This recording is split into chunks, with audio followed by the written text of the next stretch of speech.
Welcome to today's lecture. I'm going to start out with a warm-up from the section 2.1 material. So if you would pause this and try these problems and then check your answers. Okay, on the first one, this was just function evaluation. So plug -1 in to each of the x's and you get -6 for your answer. On number 2, when you have to evaluate this one you're wanting to find f of a plus h minus f of a all divided by h. So the first thing we'll do is to go back to this and plug in the a plus h. So we'll get a plus h squared minus 2 times a plus h. Then we're going to evaluate it at a. So we're going to subtract from it a squared minus 2a. Then we're going to divide the whole thing by h. Next, we want to start and just combine like terms, multiply things together, and so forth. So here, this is going to need to be multiplied out.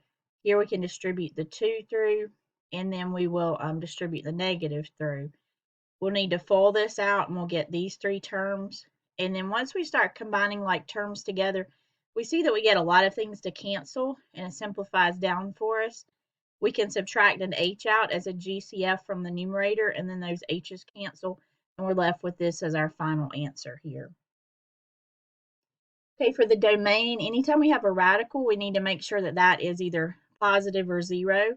So we'll set that greater than or equal to 0 and solve it, and we get greater than or equal to -5. Here we have a piecewise defined function. The first one for -2, we would use this piece here, the second piece, because this is the domain that -2 fits into. The next one, we're going to use -5. So -5 is less than -2. It's going to fit in this one. So we're going to use this piece of the function to evaluate it. And then f of 1 is greater than -2. So we would use the x squared piece to evaluate. And number 5, we're finding net change. If you remember, net change is f of b minus f of a on the interval where you have from a to b. So we do f of 10 minus f of 2. So we get 57 minus 9 gives us 48. Okay, for today's lecture, we're going to be looking at section 2.2, specifically focusing on graphs of functions. And we're going to start talking about families of functions. And you just really need to start recognizing what these families of graphs look like. Okay, so when we go to graph our function, we're going to be plotting the points x, y, which y is the same thing as this f of x. So just keep in mind that we're used to plotting the point x, y, but now that we're talking about functions, sometimes that's going to be f and f of x. Okay, so the first common function that I want you to be familiar with is that of the constant function. So a constant function is when the function equals this value regardless of what the input is. So there's no place to even input anything into this function. So we get 3 out regardless of what we put in. So if we were to do a table of our values, it's going to be 3 for the y for every x that we put in. So a constant function is always a horizontal line. And so that's what you need to recognize for your constant functions. For your linear functions, you have something of the form f of x equals mx plus b, or you may be more familiar with y equals mx plus b. If we go through and we plug in our x's, and generally we work around the origin, so usually we'll start with 0 and go a few in either direction when we're creating these tables. So if I put -2 back into this function, I get -3 and so forth. So I get this line. Obviously, we've already talked a little bit about graphing lines. This one has a y-intercept of 1 and a slope of 2 over 1. So I could go up 2 and over 1, and that gives me this line here. This is a bit of a review, but I just wanted to remind you that you can get these tables from your calculator. So if we go and go to a clear screen here and we go to our table function, first of all, let's put our equation in. So we'll clear out anything that we've got here, and we'll do 2x minus 3. That was the one that we were just looking at. So I would always suggest setting up your table first. So we're going to do table start at 0, change in table is 1, because we'll just have it go up incrementally by 1, and then we'll look at the table over here. And so these are those same values that we were using to complete that table.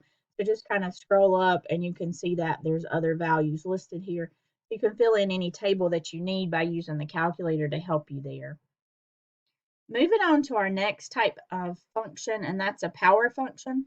Power functions are of the form x to some power. So here we have an x to the second and we have an x to the third. If you notice, x to the second looks kind of like a U shape. That's our parabola. You can get that by completing your table here. X to the third has a different approach to it. It rises like it's going to infinity as it goes off this way. It's going to a negative infinity as it's going off in this direction.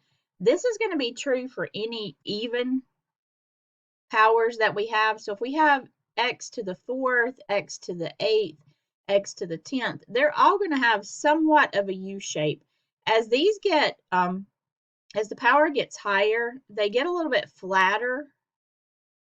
And this is kind of an exaggeration of it because they're still rounded, but they do flatten out a little bit around the origin here as our powers get higher. And same thing over here, if these are x to the 5th, x to the 7th, and so forth, then they're going to get a little flatter around the origin, but they're still going to have the same basic shape to them.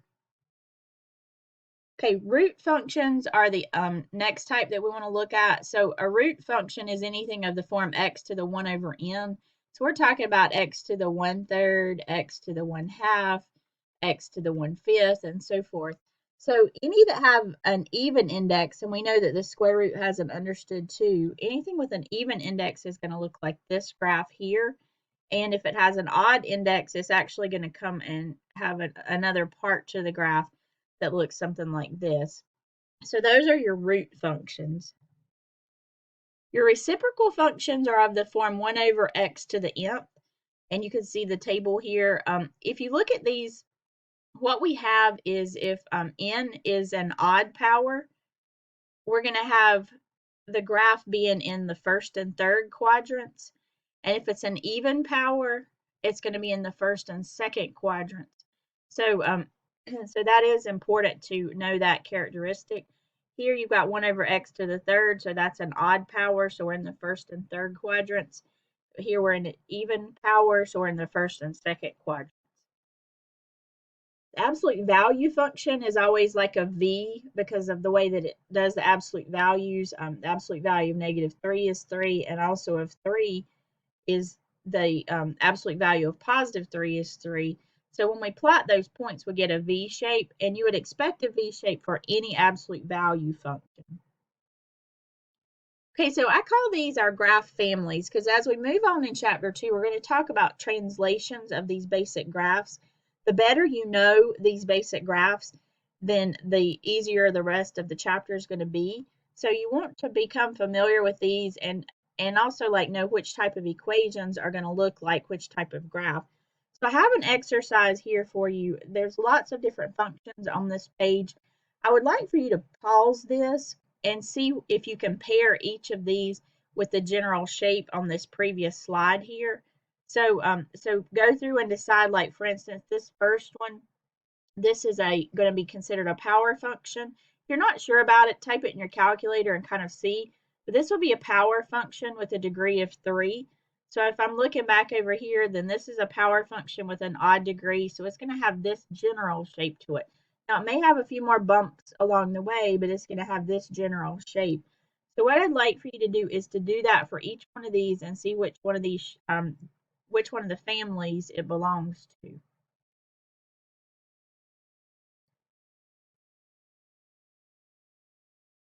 Okay, I'd like for you to check your work. For the constant function, you should have identified 4 and -4 as the two constant functions among that list. The linear function, which is the straight line here, you should have had f of x equals 1/2 x plus 4 and f of x equals 3x minus 9. The power function with an even degree is the one that has the U shape to it. So all of these different functions, if we look at their degrees, the degree of each of them is an even degree. And so they're all in some way, in some shape or form, they're going to have this shape to it. Now, they may have a few bumps along the way, like I said, and they may look something more like this. But the idea is that they're coming and going from the same direction here. Power functions with odd degrees, you should have had these listed. And these all have their odd powers, their odd highest powers, which is the degree. And they're all going to have a general shape like this. Again, it may have some more distinct bumps, but it's going to have this general shape. This one is even, these all have even roots. So these would be the two that you should have identified that have this general shape to it. These have odd roots, and so they're going to have a shape that looks something like this. The reciprocal function with even powers, all of these have an even power, so they're all going to have something similar to this. Now, it may be shifted left or right, but it is going to look something like this. These all have odd powers. Even this one would be to the first power. This one would also be to the first power. So they would all have graphs that appear basically in the first and third quadrants. The absolute value, and I didn't type these in, but these all had absolute values around them. And that's the three that you should have identified for the ones that have an absolute value graph. Okay, here's a couple that I have for us to practice by just completing the table and then making a sketch from the graph. So a couple things I want you to start recognizing. Here we have a root function with an even degree. So I automatically know that this first one's going to have a shape that looks like this. It's going to have something else happen to it because of this, and we'll talk about the transformations later. But for now, I just want you to recognize that it has this general shape. This is a power function with an odd degree, so it's going to have a general shape like this. So if we go through and complete our table here, let's do -3, -2, -1, 0, 1, 2, and 3. Okay, if we complete our table, these are the values that we should get. You notice that for the negatives, it's undefined, and that's because we can't put negatives into this radical here. So when we get these points, we can plot these ordered pairs. So we plot the point 0, 1, 1, 2. Here I converted this to a decimal, so we'd have the ordered pair 2 and then 2.414. So when you graph that, it has this general shape that we talked about, and it actually is that general shape just shifted vertically one unit. And again, we'll talk about transformations a little bit later. So I'd like for you to try doing the same thing with this second graph and then check your work. Okay, on this next one, these are the values that you should have gotten on the second one. And then you can see that this one is kind of stretched, but it does still have that basic shape to it. It's a little bit hard to graph everything there and get it all on there on the screen, but that's what the general shape of it should look like. Okay, you should be able to graph different functions on different viewing rectangles, and we've talked about this a little bit before, so I'm not going to go into it a whole lot, but you may see some problems like this on your homework. So if we were to graph this original problem here, and we were graphing it on the standard window, which would be -10 to 10 and -10 to 10, what we would see is that this would not be a very good representation of this particular function. So we'd want to change that so that we could see more of the graph, and this would be a little bit better viewing rectangle. So just as a reminder, this would be your X min and your X max. And this is going to be your Y min and your Y max if you end up having to be instructed to change anything on your homework problems. Okay, here's a piecewise defined function, and we've talked about that in the previous section about how to evaluate piecewise defined functions. I want to take a minute and look at how to graph these. So if you go on your calculator and you go to enter this, the function that we were looking at here was x squared for the first piece and 2x plus 1 for the second piece. And this one was for x is less than or equal to 1, and this is for x is greater than 1. So this is what we want it to look like when we enter this in our calculator. So I'm going to move over to the calculator and go through. So the first thing we want to do is to enter our two functions in the calculator for y1 and y2 to make the two pieces that we're going to need to make.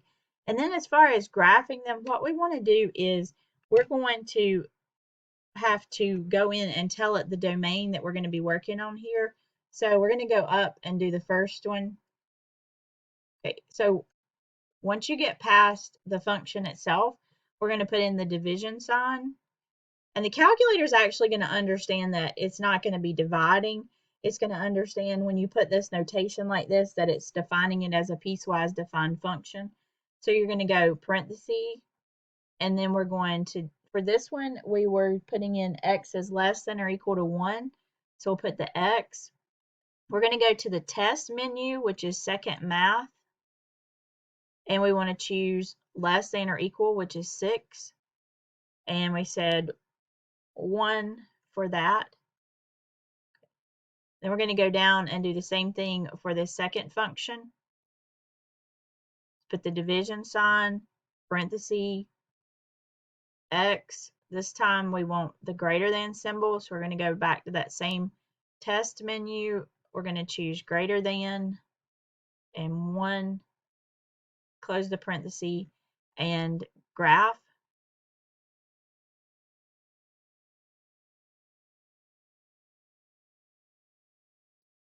Okay, so you can see what happens here is it takes part of one function and part of the other function, and the place that it's changing at is here at 1, and 1 is kind of where it switched. So we had for x is less than 1, we were using the x squared function, and then for x is greater than 1, we were using the line. And so this is the graph of our piecewise defined function, defined in pieces for us here.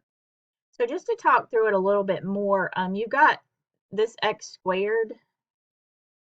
So we've got x squared. That's a parabola that looks like this.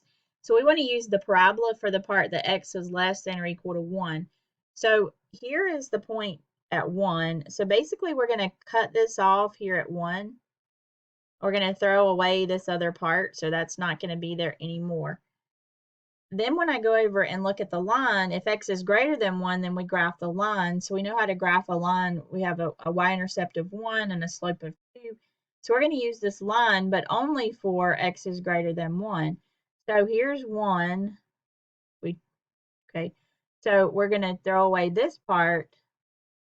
We're only going to use the line for the part where x is greater than 1. And because it's greater than 1, it's actually going to have an open circle here on the end of it. This one was less than or equal to, so this one's going to get a closed circle to end it. So if we're merging these two graphs onto one graph, this is what we end up with. We end up with this part of the parabola and this part of the line. Okay, here's one that I would like for you to try putting in your calculator. I've kind of shown you a screen here where you can see what you would need to put in. You put your functions in. This one you've got x is less than 0. Here, this one's a little tricky. When you're entering this, you have to make it as two statements. One statement's going to be like 0 is less than or equal to x, which we typically write as x is greater than or equal to 0.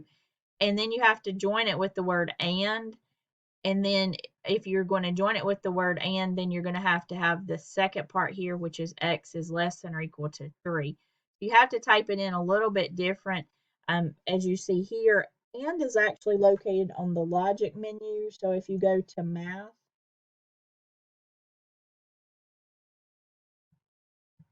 actually, sorry, go to test, go to your test menu. So if you go to test menu, and then you're going to see logic, and from there you can choose the first one, which is and. So that's where you're going to find that and word located there. Okay, so that gives us 3 different pieces to our function. We've got the parabola, which is opened upside down because you've got this negative here. You've got a constant function, and then we've got a linear function here. Okay, continuous functions, this is a very important concept as you go into calculus to understand a continuous function. In calculus, you'll look at some very formal definitions of what a continuous function is.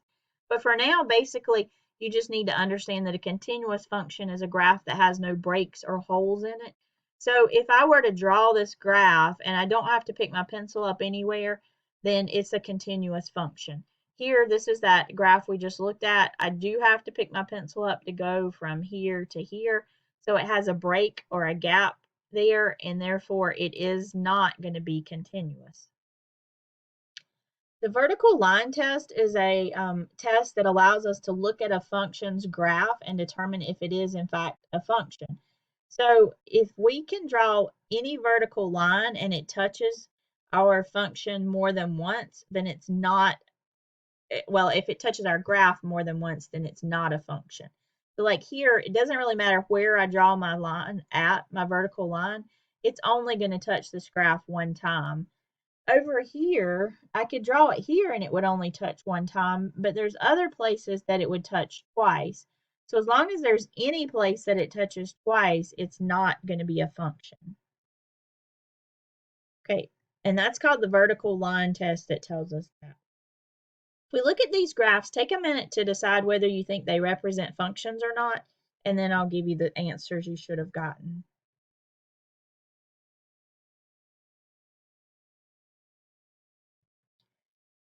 Okay, on this first one, this one would not be a function because the vertical line is going to touch it twice.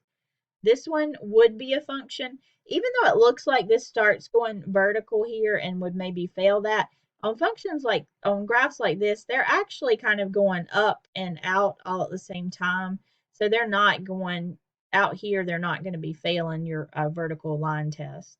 So this one would be a function. This one would also be a function because it would only touch it one time. This one would not be a function. Okay, sometimes you're asked to find, to determine if a equation is a function. And so the hint that I'm going to give you there is to solve for y. And if you can do that without taking an even root, then it's going to be a function. So like here, if I'm going to solve this for y, I'm going to have y equals x squared plus 2. So I was able to solve for y without having to take a square root. So this one is a function.